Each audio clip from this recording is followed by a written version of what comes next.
Bismillahirrahmanirrahim. Assalamualaikum warahmatullahi wabarakatuh. Selamat pagi anak-anak semuanya. Semoga selalu dalam keadaan sehat dan diberikan kelancaran dalam belajar. Pagi hari ini kita sudah masuk di pembelajaran yang kelima bersama saya Bapak Aris Ramadhani Arman, Wali kelas 4 SD Negeri Belum Gadung 2. Apa saja yang akan kita pelajari pada pagi hari ini? Mari kita simak dengan seksama.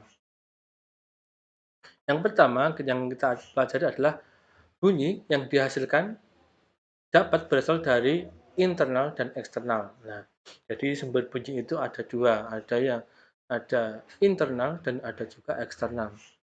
Bunyi internal itu dihasilkan dari tubuh kita, misalnya bertepuk tangan, menepuk paha, dan menghentakkan kaki ke lantai. Kalau bunyi eksternal dihasilkan oleh alat musik, misalnya gendang, suling, gitar, tamborin, dan drum. Jadi perlu diingat bunyi itu asalnya ada dua, internal dan eksternal. Kalau internal tadi dari tubuh kita, kalau eksternal itu dari alat musik, misalnya gendang, suling, dan sebagainya. Nah, selanjutnya, eh, tahukah apa itu batu bara? Nah, kita di sini mempelajari tentang bahan tambang berupa batu bara. Jadi, batu bara merupakan energi fosil yang unsur utamanya berupa hidrogen, oksigen, dan karbon. Jadi, batu bara adalah batuan sedimen yang sangat rentan dan mudah terbakar. Batu bara terbentuk karena adanya endapan organik yang telah melalui proses pembatu baraan. Jadi, manfaat batu bara salah satunya adalah sebagai bahan bakar. Nah, inilah yang dimaksud dengan batu bara, warnanya hitam. Nah, ini salah satu contoh manfaat batu bara. Batu bara memang terkenal menjadi bahan bakar terbaik bagi pembangkit listrik.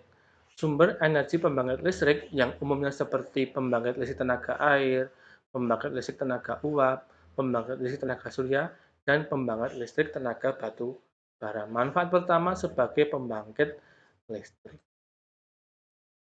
Yang kedua, manfaat produksi pupuk membantu produksi pupuk pertanian. Pupuk pertanian kimia tak akan lepas dari batu bara dalam proses pengolahannya. Pasalnya, produk pupuk pertanian selalu membutuhkan gas khususnya untuk pembakaran yang bisa diberikan dari batu bara. Bahkan, berbagai produk kimia dihasilkan dari olahan sisa pembakaran batu bara yang kemudian dimurnikan dengan menggunakan perlengkapan khusus. Proses tersebutlah yang membentuk bahan-bahan pembuat pupuk kimia. Yang selanjutnya, bahan bakar transportasi. CMW juga dapat digunakan sebagai bahan bakar alternatif pengganti bahan bakar minyak atau BBM karena memiliki sifat dan fisik yang sama.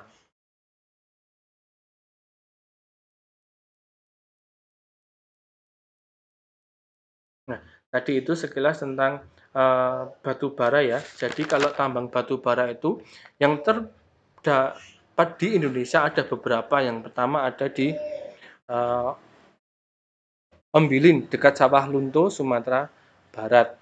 Yang kedua ada Asam. Bukit Asam dekat Tanjung Enim itu terletak di Palembang.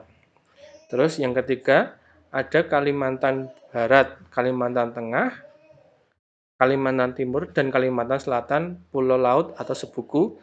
Dan yang terakhir daerah penghasil batu bara adalah Jambi, Riau, Aceh, dan Papua. Itu merupakan beberapa daerah penghasil batu bara yang ada di Indonesia. Nah, pemanfaat sumber daya alam atau SDA, sumber daya alam juga dimanfaatkan untuk membantu kegiatan manusia. Jadi, sumber daya alam harus dimanfaatkan dengan bijak. Jadi, tidak boleh boros, harus berhemat. Mungkin itu yang bisa saya sampaikan pada pagi hari ini. Nanti jika ada yang kurang jelas bisa ditanyakan lewat WA.